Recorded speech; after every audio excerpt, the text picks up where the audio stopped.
Hello दोस्तों, आपके अपने YouTube channel study with Rajni के करंट अफेयर्स सीरीज में आपका स्वागत है। आज का फर्स्ट क्वेश्चन है, विश्व यूनानी दिवस कब मनाया जाता है? विश्व यूनानी दिवस कब मनाया जाता है? तो यह 11 फरवरी को मनाया जाता है।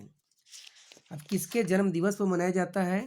तो यह भारतीय यूनानी चिकित्सक हकीम अजमल खां की जयंती पर मनाया जाता है। और सबसे पहले विश्व यूनानी दिवस कब मनाया गया था? तो सबसे पहले विश्व यूनानी दिवस 2017 में सेंट्रल रिसर्च इंस्टीट्यूट ऑफ यूनानी मेडिसिन हैदराबाद द्वारा मनाया गया था। इनके बारे में बात करें, भारतीय यूनानी चिकित्सक हकीम अजमल खां। तो हकीम अजमल खां नई दिल्ली में स्थित जामिया मिलिया इस्लामिया के संस्थापकों में से एक माने जाते हैं। नेक्स्ट क्वेश्चन है, विज्ञान में महिलाओं और लड़कियों का अंतर्राष्ट्रीय दिवस कब मनाया जाता है? तो यह 11 फरवरी को मनाया जाता है संयुक्त राष्ट्र द्वारा।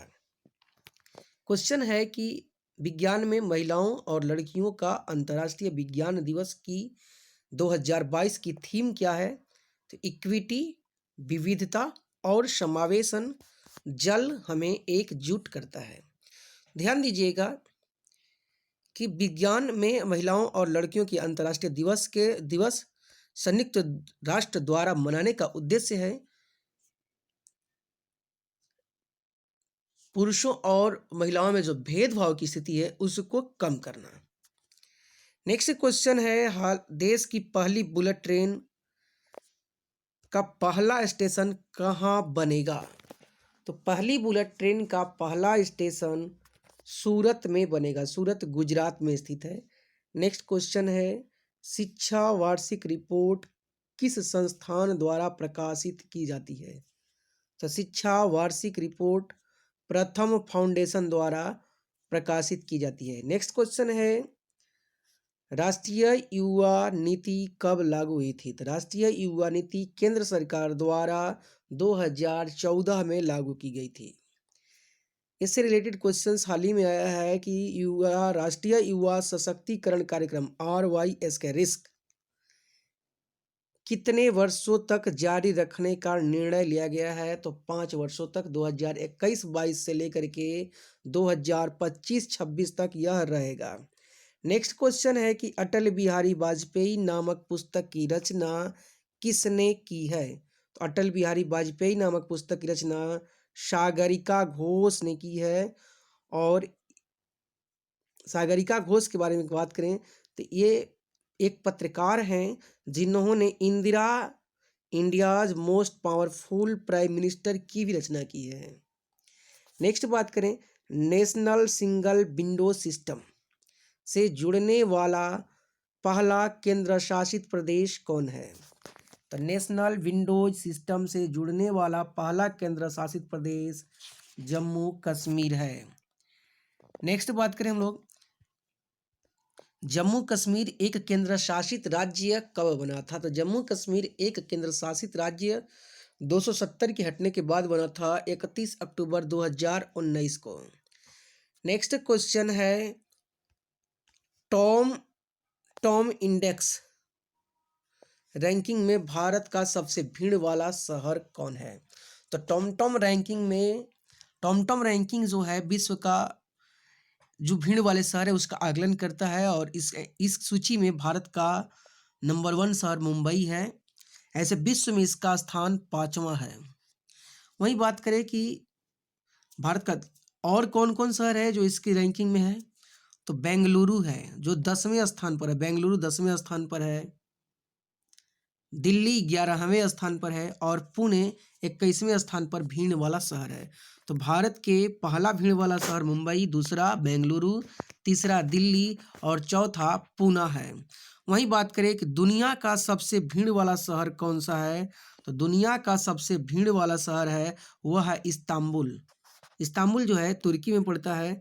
वहीं दूसरा शहर है भीड़ वाला वह है मॉस्को।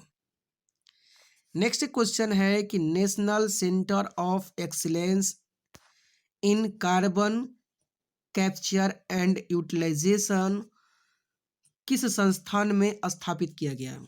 तो यह हाल ही में आईआईटी बॉम्बे अर्थात आईआईटी मुंबई में यह स्थापित की गई है।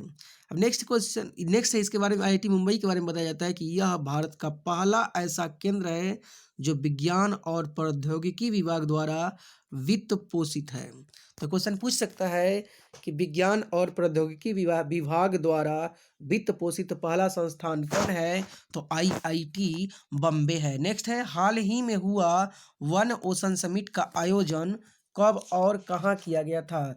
तो हाल ही में यह वन ओशन समिट का आयोजन 9 से 11 फरवरी को फ्रांस के बेस्ट शहर में हुआ था, जिसमें बहुत से देशों ने भाग लिया और इसका आयोजन संयुक्त राष्ट्र और विश्व बैंक के सहयोग से हुआ था। इसमें भारत की ओर से संबोधन करने वाले व्यक्ति थे नरेंद्र मोदी, भारत के प्रधानमंत्री इसमें संबोधित किए थे। नेक्स्ट क्वेश्चन है, हाल ही में मद्रास उच्च न्यायालय का न्यायाधीश किसे नियुक्त किया गया है? तो मनीश्वर नाथ भंडारी को मद्रास उच्च न्यायालय का न्यायाधीश नियुक्त किया गया है। नेक्स्ट क्वेश्चन है कि मौद्रिक नीति जारी कौन करता है? तो मौद्रिक नीति जारी करता है रिजर्व बैंक ऑफ इंडिया। ठीक है। नेक्स्ट है, मौद्रिक नीति समिति की अध्यक्षता कौन करता है? तो मौद्रिक नीति समिति की अध्यक्षता भारतीय रिजर्व बैंक का गवर्नर करते हैं और वर्तमान में भारतीय रिजर्व बैंक के गवर्नर हैं शक्तिकांत दास। और क्वेश्चन यह भी पूछा जाता है कि भारत की मौद्रिक नीति का पदेन अध्यक्ष कौन होता है?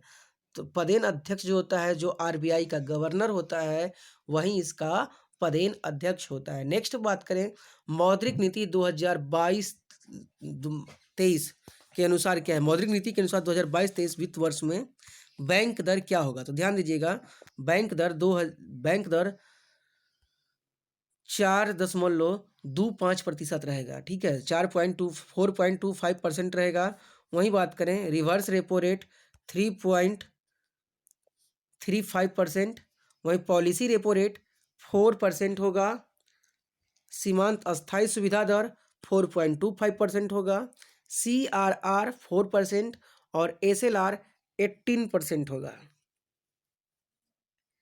नेक्स्ट क्वेश्चन है कि रिजर्व बैंक ऑफ इंडिया के अनुसार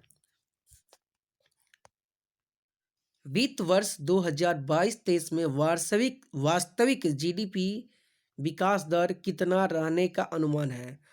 तो यह है 7.8% रहने का अनुमान है। नेक्स्ट है, चालू वित्तीय वर्ष 2021-22 में आरबीआई ने वास्तविक GDP वृद्धि दर का अनुमान कितना लगाया था? तो यह था 9.2%। नेक्स्ट है, चालू वित्तीय वर्ष में रिजर्व बैंक ऑफ इंडिया द्वारा खुदरा मुद्रास्फीति का अनुमान कितना लगाया गया था? तो 5.3%। नेक्स्ट है, रिजर्व बैंक ऑफ इंडिया के 25वां गवर्नर कौन है?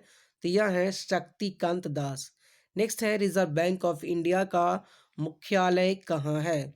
तो रिजर्व बैंक ऑफ इंडिया का मुख्यालय मुंबई में है। मुंबई को भारत का आर्थिक राजधानी भी कहा जाता है। और मुंबई की बात करें तो मुंबई सालसेट द्वीप पर स्थित है। नेक्स्ट बात करें, रिजर्व बैंक ऑफ इंडिया की स्थापना कहाँ हुई थी और कब? तो रिजर्व बैंक ऑफ इंडिया की स्थापना कोलकाता में 1 अप्रैल 1950 को हुई थी। नेक्स्ट क्वेश्चन है कि मौद्रिक नीति का पदेन अध्यक्ष कौन होता है? तो मौद्रिक नीति का पदेन अध्यक्ष रिजर्व बैंक ऑफ इंडिया का गवर्नर होते हैं। नेक्स्ट क्वेश्चन है कि मौद्रिक नीति का पदेन प्रभारी सदस्य कौन होता है? तो पदेन प्रभारी सदस्य होते हैं डिप्टी गवर्नर। आरबीआई का जो डिप्टी गवर्नर होते हैं पदेन प्रभारी सदस्य होते हैं और वर्तमान में डिप्टी गवर्नर है रिजर्व बैंक ऑफ इंडिया के डॉक्टर माइकल देवव्रत पात्रा। तो दोस्तों आज के लिए इतना ही। वीडियो अगर अच्छा लगता है तो लाइक शेयर एंड सब्सक्राइब जरूर करें। धन्यवाद।